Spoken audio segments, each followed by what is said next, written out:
지난 시간 우리는 시내산 아래에서의 1년 가운데 제일 마지막 한 달 20일 동안의 기록, 그 레위기의 말씀을 통해서 하나님께서 기대하시던 당신 백성들 삶의 방식이 어떤 것인지를 배웠습니다. 기억하세요? 저는 레위기의 별명을 하나님 사랑의 레시피 또는 그분의 러브레터라고 불렀습니다. 맞습니다. 하나님이 당신 사랑하던 이스라엘 백성들을 깊게 만나 주시려고 주셨던 여러 가지 제사들, 또 절기들, 그리고 그 외 여러 방식들과 규례들이 레위기를 구성하고 있습니다. 그리고 나서 오늘 우리들이 대하려고 하는 이 민수기의 36장까지 있는데, 앞부분 1장부터 10장 10절까지는 전시간, 즉 시내산 아래에서의 그 1년이라는 기간에 포함되어 있고요. 그러니까 민수기의 1장부터 10장이 그 1년에 포함되어 있다는 거예요. 그 다음에 민수기 10장 11절부터 마지막 36장까지는 그 시내산에서 출발해서 가나안 땅에 들어가는 그 광야의 40년 시간을 담고 있어요. 우리가 대했던 이 저 유명한 가데스 바네아의 사건 때문에 일어난 결과였죠. 오늘 민수기의 이야기 전체를 다루기 전에 이 점을 기억하고 가는 것이 좋겠습니다. 여러분 창세기는 익숙하시죠? 그 다음에 출애굽기, 그러면 이제 읽다가 중간에 성막 이야기 나오고 이럴 때부터 이제 좀 머리가 아프기 시작하거든요. 그런데 출애굽기, 레위기, 민수기, 신명기, 여호수아 쭉 읽어 내려가실 때 조금 전에 언급한 이 가데스 바네아 사건을 기점으로 해서 이스라엘의 뒤 세대를 좀 구분하고 나눈 후에 나아가시는 것이 좋겠습니다. 그러니까 앞선 세대가 있고 뒤에 나온 세대가 있다는 거죠. 앞선 세대는 모세와 함께 애굽에서 나온 출애굽 세대입니다. 그들은 노예 생활을 하다가 갑자기 광야로 나왔으며 또 하나님에 대해서 아는 게 별로 없었습니다. 그렇지만 하나님 그들을 사랑하셔서 19장이죠. 출애굽기 제사장 나라 당신의 소유 거룩한 백성으로 삼아주셨지만 그들은 그 시내산 아래 금송아지를 만들어 숭배하다가 크게 혼쭐이 났습니다. 하지만 놀랍게도 그들은 하나님의 지시 그대로 그것에 성막을 만들었고요, 계명들도 받았어요. 하지만 그들의 단점이 뭡니까? 늘 원망을 입에 달고 살았다는 거죠. 그러다가 결정적인 실수가 이 가데스 바네아에서 있었어요. 정탐꾼을 보냈다가 10명이 부정적인 보고를 하고 2명만 긍정적인 보고를 했는데, 이 양반들이 우리는 다 죽었다, 우리가 이렇게 살다가 다 이렇게 끔찍하게 죽느니 차라리 애굽으로 돌아가 다시금 종살이 하자, 이렇게 말했다가 하나님 앞에 전멸당할 위기에 섭니다. 다행히 모세의 중보 기도로 그들 목숨은 건졌지만 오늘 우리가 쭉 읽었던 말씀이죠. 여호수아 갈렙을 제외하고 너희는 그 땅에서 그 땅에 들어가지 못하고 광야에서 죽게 될 것이다. 여러분, 그게 이스라엘 출애굽의 전 세대입니다. 출애굽 세대죠. 그런데 이제 그 다음 세대가 있어요. 출애굽했을 때, 그리고 특별히 가데스 바네아니까 바로 같은 해죠. 그때 20세 미만의 어린이들, 젊은이들, 그리고 이후 40년 동안 광야에서 태어난 이들, 그들로 구성된 세대인데 편의상 그들을 만나 세대라고 부릅니다. 그들은 광야에서 만나를 먹고 살았는데, 성경에 나오는 단어가 아니에요. 만나 세대, 이게 그냥 편의상 부른 거예요. 만나를 먹고 살았어요. 또 모세를 통해서 율법을 좀 잘 배워서 앞선 세대와는 좀 달리 하나님 앞에서 율법을 지키고 절기가 몸에 밴 세대였습니다. 그들은 광야 40년의 끝자락에 있었던 몇 가지 전쟁을 거뜬히 수행했고요. 우리가 이제 민수기 제일 마지막에 가보면 미디안 전쟁이 있거든요. 훗날 여호수아와 함께 가나안 정복 전쟁을 잘 수행했습니다.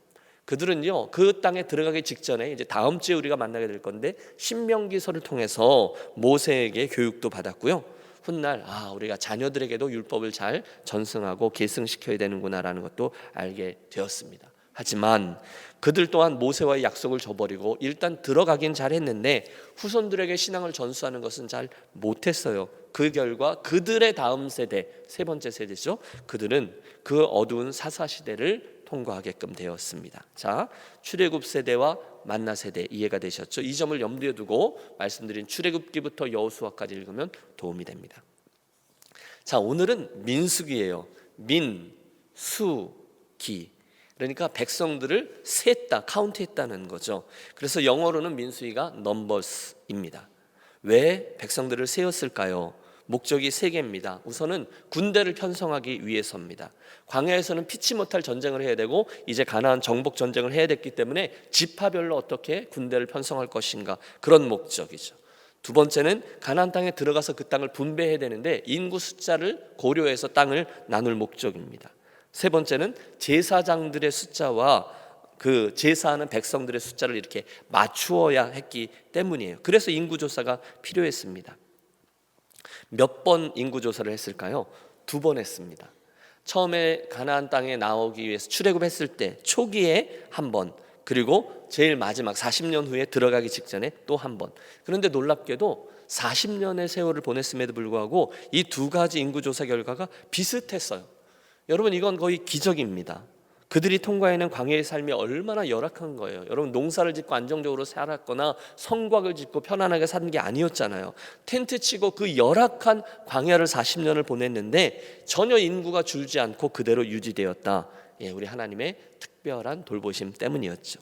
맞습니다.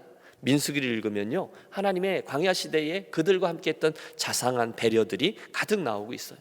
만나를 주시는 이야기, 고기 먹고 싶다면 메추라기를 몰아다 주시는 이야기, 목이 마르다 그러면 반석에서 물이 터져 나오게 해주시는 이야기, 전쟁이 있어도 그들을 보호해 주신 이야기, 그 외에도 중간에 백성들이 반역하기도 했고 돌이키기도 했고 리더십도 바뀌고 흥미진진한 이야기들과 그 과정에 40년 동안 함께해 주신 하나님의 동행하는 이야기들이 참 아름답게 기록되어져 있습니다. 여러분, 오늘 이야기를 잘 들으면 광야 속에 있었던 이야기를 순서대로 정리할 수 있습니다. 자, 민수기를 열면요, 바로 첫 번째 인구조사 이야기가 나와요. 두 가지 방식으로 진행되죠. 먼저는 20세 이상의 성인으로 전쟁에 나갈 만한 남자들의 숫자, 그걸 계산해 봤더니 60만 3,550명이었대요. 그리고 두 번째 계수 방법은 이스라엘 각 집안의 장자들 숫자와 레위 지파의 남자들 숫자를 계수합니다. 그러니까 저희 집 같으면 제가 장자죠. 우리 이동기 장로님 가정 같으면 이동기 장로님이 장자죠. 이런 식으로 그 가문의 장자들 숫자를 쭉 셌어요. 그리고 레위 지파에서 제사를 집전할 수 있는 남자들 숫자를 셌어요. 그리고 보니까 여러분, 이스라엘이 원래 12지파였잖아요. 야곱의 12아들들 중에 그 중에 레위라는 아들은 그 지파는 제사를 집전해야 되기 때문에 그 카운트에서 빠지고요. 대신에 요셉 지파의 두 아들들 에브라임과 므낫세가 각각 그 자리를 차지해서 12개의 지파의 숫자를 맞춥니다. 우리가 출애굽 사건을 돌아보면 마지막 날 장자의 죽음이란 재앙이 있었죠. 그날 밤에 죽음의 사자가 온 애굽 땅을 덮을 때에 어린 양의 피로 그 문설주와 임방에 발라가지고 이스라엘 가족들의 장자들은 죽임을 당하지 않았었어요. 그날 하나님이 선언하세요. 내가 너희들을 살려주었으니 사람이나 짐승이나 초태생, 즉 처음 태어난 장자들은 다 내 것이다, 이렇게 말씀하셨어요. 그러니까 그 모든 집안의 장자들은 하나님 거라는 거죠. 그런데 마땅히 하나님의 것이니까 하나님 앞에 나와서, 그러니까 레위 지파처럼 섬겨야 되는데 그들은 각자 자기들의 가문을 챙겨야 되니까 대신 레위 지파 사람들이 그 일을 대신해 준 거거든요. 당신을 대신 섬길 사람들 레위 지파들. 그래서 세어보니 모든 이스라엘 가족들의 장자들 숫자가 22,273명이고 그들을 대신해서 하나님의 일을 해줄 레위 지파의 남자들 숫자가 22,000명이었어요. 여러분, 숫자 계산을 해보세요. 그러니까 이스라엘의 각 가문의 장자들 숫자가 레위 지파의 남자들 숫자하고 비슷한데 딱 273명이 더 여기가 많은 거예요. 여러분, 이해가 되시죠? 그러면 22,000명이나 22,273명이나 비슷하니까 그냥 이렇게 퉁치고 넘어가면 되지, 이렇게 생각하지만 하나님은요, 계산을 정확히 하십니다. 즉 레위 지파 사람들이 그 각 집안 사람들을 위해서 대신 일을 해주는 거니까 273명이 모자라면 일을 더 해야 되잖아요. 그래서 하나님이 그걸 셈을 해주세요. 273명에 대한 속전을, 그러니까 한 가정에 5세겔인가 이걸 더 더해서 레위인들이 일 더 한다고 그 수고에 보답하게 하십니다. 자, 첫 번째 인구조사를 마친 후에 광야의 이스라엘 백성들이 그 다음에 한 일은 진영을 갖춥니다. 가운데 회막, 성막 있고 레위 지파가 거기 거하고요. 동서남북 3개의 지파씩 그들이 그것에 진을 쳐요. 행진할 때도 이렇게 행진하고, 그리고 진을 쳐서 그 땅에 장막을 칠 때도 가운데 센터에 하나님이 우리와 함께 계시다, 그런 개념으로 그곳에 장막을 칩니다. 레위 지파 중에도 남자들은 다 제사를 돕는 게 아니었어요. 30살에서 50살까지만 도왔고요. 앞에 있는 젊은 사람들은 아마 이렇게 돕는 일을 했겠죠. 그리고 50세 이상의 사람들은 노인이니까 그 당시에는 그들은 아마 그 사람들을 가리키는 일을 했을 겁니다. 자, 애굽에서 나온 지 어느덧 1년이란 세월이 지났어요. 하나님을 만났고 계약을 맺었고 성막과 성구들을 다 만들었습니다. 그리고 나서 1년이 지났기 때문에 그 지난 1년을 돌아보며 그들이 두 번째 유월절을 지킵니다. 첫 번째 유월절은 애굽에 있을 때 출애굽하기 직전 전날 밤에 그들이 급하게 무교병을 먹으면서 그들이 막 일어서서 뭘 먹으면서 유월절을 지켰잖아요. 어린 양의 피 기억하시죠? 그리고 1년이 지나서 두 번째 유월절을 지키는데 첫 번째 유월절은 뭐 정신없이 막 급하게 지냈고요. 두 번째 유월절 시내산 아래에서는 하나님 말씀하신 규례대로 지킵니다. 지난 1년을 돌아보니 참 많은 일들이 있었네요. 와, 우리가 하나님의 백성이 되었구나. 우리가 성막을 만들었구나. 여러 계명과 규례들을 받았구나. 감사하죠. 그리고 나서 두 번째 해에 2월 20일입니다. 드디어 시내산을 떠나 약속의 땅을 향해 출발합니다. 여러분 상상해 보세요. 하나님의 구름이 성막 위에서 떠오릅니다. 그러니까 야야 짐 꾸려 이러지 않았을까요? 그리고 행진을 위한 그 아론의 그 지파 사람들이죠. 은나팔이 빵빠레 올려집니다. 빵빠바방. 그리고 백성들이 서서히 움직이기 시작합니다. 그 순간 여러분 1년 동안 거기 머물던 백성들이 드디어 약속의 땅을 향해 출발하니 그들의 눈빛이 어땠을까요? 또 그런 저들을 바라보며 그 민족들이 이제 그 약속의 땅으로 움직이는 저들을 정말 기대하는 마음으로 바라보시는 하나님의 눈빛도 한번 헤아려 보십시오. 정말 멋진 새 출발이잖아요. 야, 이제야 한번 이런 분위기였을 겁니다. 문제는 이 양반들이 아직 철이 덜 든 거죠.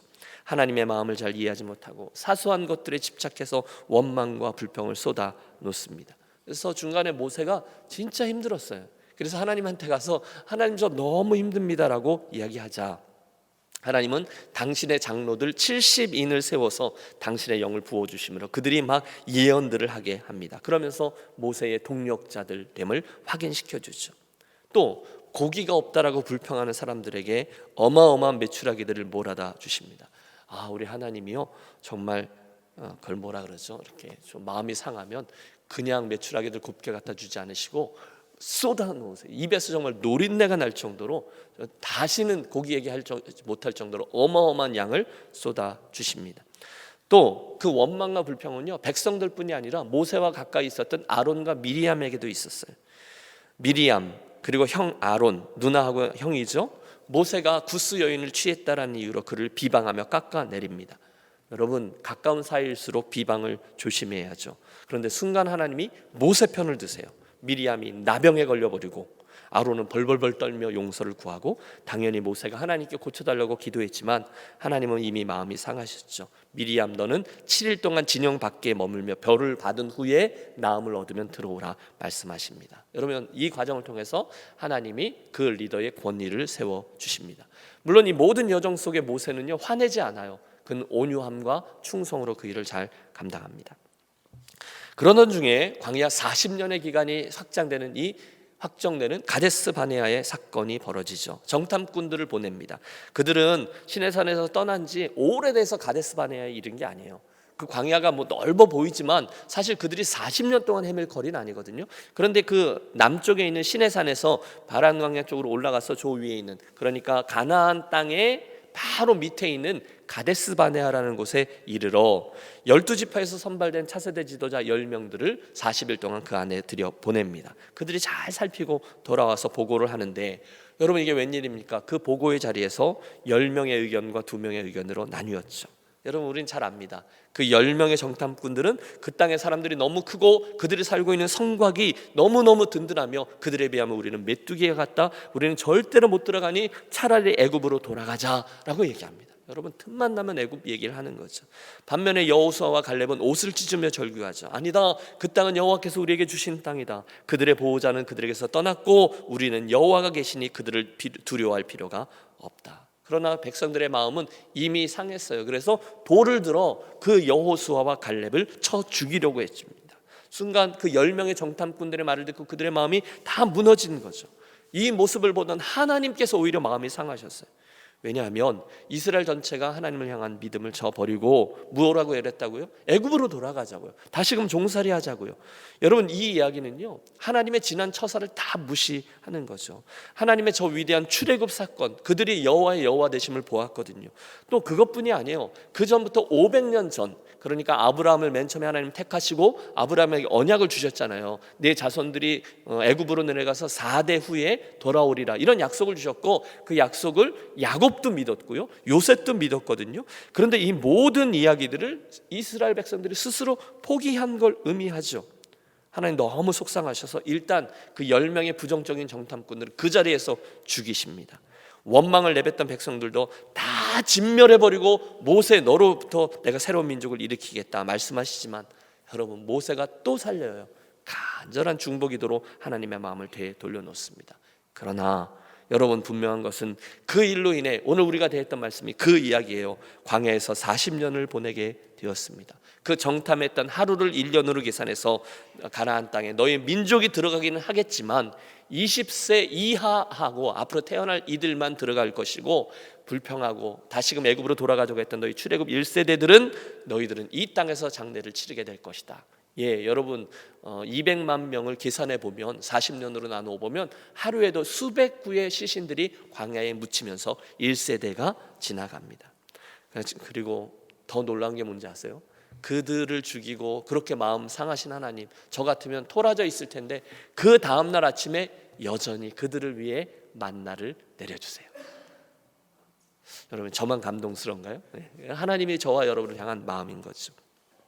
한심한 이야기는 그뿐이 아니에요. 이제 가나안에 들어가지 못할 것이라는 소식을 듣게 된 이스라엘이 잘못을 회개하고 반성하기보다는 가나안에 못 들어가게 됐다라는 사실을 빌미로 모세와 아론을 또 원망하는 거죠. 특히 레위 지파 가운데 고핫 자손들 일부가 같은 레위 지파인 아론의 집만 그 제사장직을 좀 좋고 멋있는 걸 하는 것 같이 그렇게 생각하면서 백성들을 선동하고 모세에 대항하는 당을 만듭니다. 우리도 그런 거 하겠다. 그런데 그 당이 250명이나 되었어요. 어떻게 됐는지 아세요? 그렇게 사람들을 선동하고 당을 지어 가르고 반대했던 고라, 다단, 아비람, 온의 가족은 그 자리에서 땅이 갈라져 삼키움을 당하는 무서운 형벌을 받고요, 그 250명의 당원들은 하나님의 불에 타 죽어버립니다. 여러분, 그러면 이스라엘 백성들이 좀 정신을 차려야 되지 않겠어요?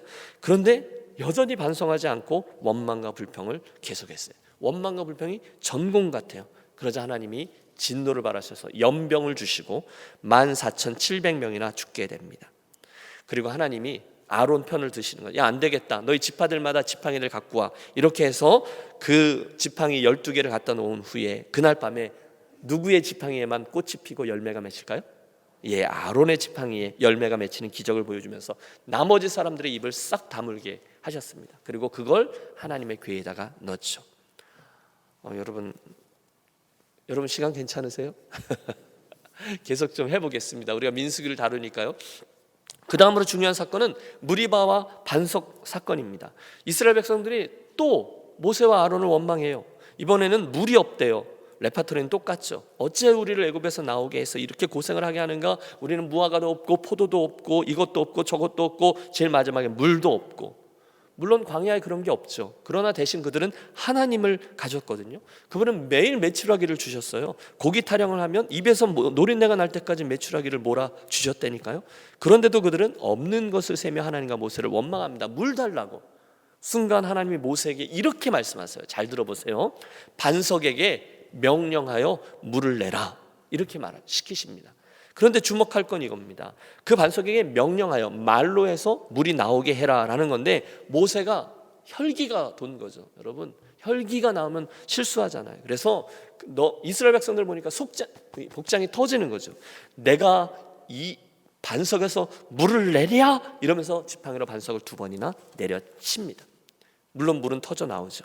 갈증이 해소되었어요. 그러나 모세의 그 행동이, 하나님의 일을 하면서 혈기를 부렸던 그 행동이 엄하신 하나님의 눈밖에 나고 말씀하세요. 내가 나의 거룩함을 드러내지 않았으니 너도 가나안 땅에 들어가지 못하리라.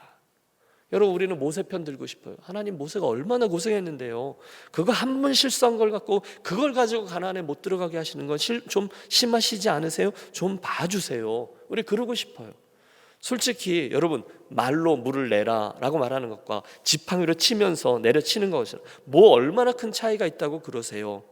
그러나 여러분, 하나님이 모세에게 기대하시는 수준은 많이 달랐어요. 잣대가 무척 엄격했다는 거죠. 나중에 모세도요, 하나님께 한번 구해요. 하나님, 제발 나로 저 땅을 건너가, 요단을 건너가 하나님이 약속하신 약속의 땅을 한번 보게 해 주십시오. 그런데 하나님이 딱 마침표를 찍으시죠. 이만해도 족하다. 네 사명은 여기까지다. 그리고 모세로 하여금 저 높은 곳에 올라가 멀리서 그 땅을 한번 바라보는 것으로 만족하게 하십니다. 여러분, 모세의 위대함이 어디 있을까요? 바로 여기 있습니다. 그럼에도 불구하고 모세는 삐지지 아니하고 그 다음에도 성실함으로 충성스럽게 끝까지 그 사명을 감당해냅니다. 얼마나 훌륭한지 몰라요. 그러면서 그들이 점점 가나안 땅에 다가서고 있죠. 요단강 동편의 길을 따라서 남쪽에서 북쪽으로 올라갔는데 자의반 타의반 그들은 그곳 사람들과 다투며 전쟁을 해야 했어요. 그때의 전쟁은 아직 모세가 리더였으니까 모세가 이끌죠. 그리고 그 전쟁을 하면서 그들은 이제 순서대로 올라가는 거죠. 에돔 그랬더니 우리를 이리로 못 지나가, 그래서 돌아가고, 모압 못 지나가, 그리고 또 그 발락이라는 사람 이야기도 나오고, 그러면 점점 올라가서 그 저 위에 있는 아모리 왕 시온의 땅과 바산 왕 옥의 땅을 전쟁을 통해서 요단 동편을 얻어버립니다. 그래서 요단 동편의 길르앗 땅이 바로 그곳이에요. 요단 동편. 여러분, 그 군대에서 하는 얘기 있잖아요. 국방부 시계는 그래도 돌아간다고요. 어느덧 40년의 세월이 다 차고 가데스바네에서 불순종했던 출애굽 시대가 이제 다 죽은 후 그 당시 20세 미만 그리고 광야에서 태어나 만나를 먹고 자란 이들이 비교적 좋은 율법 교육과 또 그것들 절기들을 체득한 후에 세워지고 드디어 가나안 땅에 이르렀습니다. 그때는요 40년 지나면서 그들이 훈련을 받아서 그들이 거의 군대처럼 보였어요. 그 땅에 있는 거민들이 그들을 두려워할 만큼 조직이 바뀌었다는 거예요. 오죽하면 동남쪽에 있던 아까 말씀드린 그 모압 왕 발락이 이스라엘을 두려워해서 거짓 복술가 발람이라는 사람을 데려와서 저 이스라엘을 저주하는 예언을 좀 해달라고 어마어마한 복채를 지불하면서 그렇게까지 했겠어요. 하지만 그들의 잔꾀는 헛수고였죠. 자, 이제 광야의 시간이 거의 맞춰질 즈음 하나님이 그들에게 두 번째 인구조사를 시키세요. 그랬더니 말씀드렸죠. 첫 번째 인구조사 때하고 두 번째 인구조사 때하고 차이가 별로 없어요. 하나님의 은혜와 보호하심. 이제 하나님이 그 다음 세대를 준비하시죠. 모세야, 내 후계자는 여호수아야. 결국 모세는 자기의 모든 것을 여호수아에게 일임하고 그에게 힘을 실어줍니다. 민수기 31장 거의 마지막이죠. 또 한 가지 놀라운 얘기가 있는데 마지막 사명 미디안과의 전쟁 이야기입니다. 모세의 명령하에 출정한 만나 세대의 군인들 1만 2천 명은 미디안 전쟁에 가서 승리를 하고 돌아오는데 전원 생존해서 돌아옵니다. 기적이죠. 그리고 그때 얻은 어마어마한 전리품들을 군인들과 이스라엘 공동체 그리고 특별히 레위인들 그들에게 골고루 분배하죠. 앞으로 이게 우리들의 원칙이다. 자, 드디어 마지막 부분입니다. 그러면서 하는 동안에 요단 동편 땅을 점령하며 올라갔습니다. 이제 요단 서편으로 강을 건너서 서편으로 가 그 땅을 점령해야 하는데 갑자기 자기들이 점령하다 보니까 이 요단 동편에 목초지가 많은 거예요. 거기가 이제 바란 광야거든요. 그래서 예언서에 보면 바산의 거기가 바산입니다. 그 예언서에 보면 바산의 암소들 이런 이야기가 나올 정도로 그곳은 목축하기에 참 좋은 곳이에요. 그러니까 아이고 우리가 여기 그냥 살면 안 되겠습니까? 이렇게 말한 지파들이 생긴 거예요. 어쩌면 좀 얌체 같죠. 그게 르벤 지파와 갓 지파입니다. 자칫하면 그들의 이런 얌체 같은 생각에 이스라엘 공동체 전체의 사기가 떨어지고 이렇게 좀 갈릴 만한 불씨가 될 수 있는 이야기죠. 그래서 모세가요 처음에는 화를 냅니다. 아니 그런데 그들이 잘 설명해요. 아니 그런데 모세요, 우리가 얌체 짓을 하려고 그러는 게 아니고요, 우리들의 가축과 아이들은 이곳에 머물고 싸움에 전쟁하러 나갈 사람들은 한 명도 예 없이 강을 건너가 그 땅을 정복하는데 함께 싸울 때 우리가 가장 앞장서서 싸우겠습니다. 그리고 그 싸움이 다 끝날 때까지는 넘어오지 않겠습니다. 모세가 설득되죠. 그러면 그렇게 하자. 그래서 므낫세 지파 이 중에 반, 그리고 므낫세 반 지파죠. 그리고 르벤 지파, 갓 지파 그들에게 그 땅을 나누어 줍니다. 그들은 그 약속을 지켜요. 가나안 정복 전쟁에서 제일 앞장서서 달려 나가죠. 민수기 34장에 이르면 그들이 들어갈 가나안 땅의 규모들이 전체적으로 나옵니다. 그들을 바르게 분배하기 위함이죠. 그 땅은요, 여러분 500년 전에 하나님이 아브라함에게 이미 주셨던 땅이잖아요. 그리고 하나님 아버지의 마음이 늘 자리하고 있던 땅. 그래서 하나님이 아브라함에게 두 가지를 약속하셨어요. 하나는 자손, 하나는 땅인데, 자손에 대한 약속은 출애굽기에서 이미 성취가 되었고요, 거대한 민족이 되었죠. 땅에 대한 약속은 드디어 그 땅을 점령하며 여호수아 시대에 성취됩니다. 자, 수고하셨어요. 이상이 민수기 1장부터 36장까지의 이야기였습니다. 광야에서 있었던 이야기들이 좀 정리가 되셨기를 바랍니다. 자, 이제 우리 기도하러 들어가겠는데요, 토요일 아침에 우리들의 기도는 늘 특징이 있죠. 상상의 나래를 펼치면서 그 성경 속에 들어가 그들의 입장에서 이 이야기들 리뷰하면서 하나님 주시는 마음 붙잡고 기도하는 겁니다. 자, 광야 40년에 대한 이야기들을 여러분 어떻게 들으셨습니까? 어떤 기도의 제목들을 붙드실 수 있습니까? 저는 이제 설교를 준비하니까 두 가지가 기도 제목으로 나왔어요. 좀 이렇게 나오는 거, 이렇게 좀 드러나는 특별한 주제인데, 하나는 이스라엘 백성들이에요. 그들의 원망과 불평의 모습이 나오고요, 거기에 비교되어지는 모세의 끝까지의 온유함과 충성이라는 게 저에게는 다가왔어요. 저는 이제 오늘 아침에 요거 가지고 기도를 좀 하려고 그러는데요, 여러분 우리가 그 이스라엘 백성들이 되어서 그들의 입장이 되면 중간중간 이해는 되겠죠.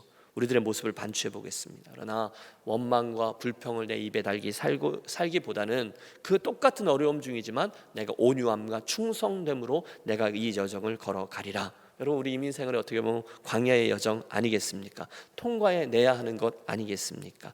여러분, 우리가 그 모세의 온유함과 충성을 좀 붙잡고 기도하겠습니다. 고라 자손 이야기들도 기억나네요. 당을 지어 하나님을 대적하고 비난하고 권위에 도전하고, 그러다 보니까 아론과 미리암의 모습도 떠오르네요. 여러분 같으면 어떻게 하시겠습니까? 여러분은 그 동역자들에 대해서 어떻게 대하시겠습니까? 우리 계속해서 이 성경, 특별히 민수기에 있었던 이 가데스 바네아의 사건을 비롯한 모든 이야기 속으로 들어가셔서 그 이야기들을 나의 것으로 삼고 하나님 앞에 묵상하며 결단하며 나아가겠습니다. 특별히 어제도 우리 같이 기도했는데요, 한국의 대통령 선거, 그리고 여러분 우크라이나 땅에 일어나고 있는 지독한 이기주의의 발로죠. 이기심, 그로 말미암아 다른 사람의 생명까지 앗으려고 하고 있는 그 전쟁, 하나님 좀 멈춰 주십시오. 우리 마음에 담고요, 오늘 민수기의 자리에서 그리고 한국과 우크라이나 땅을 놓고 우리 함께 기도하고 오늘 하루를 시작하겠습니다. 우리 함께 기도하겠습니다.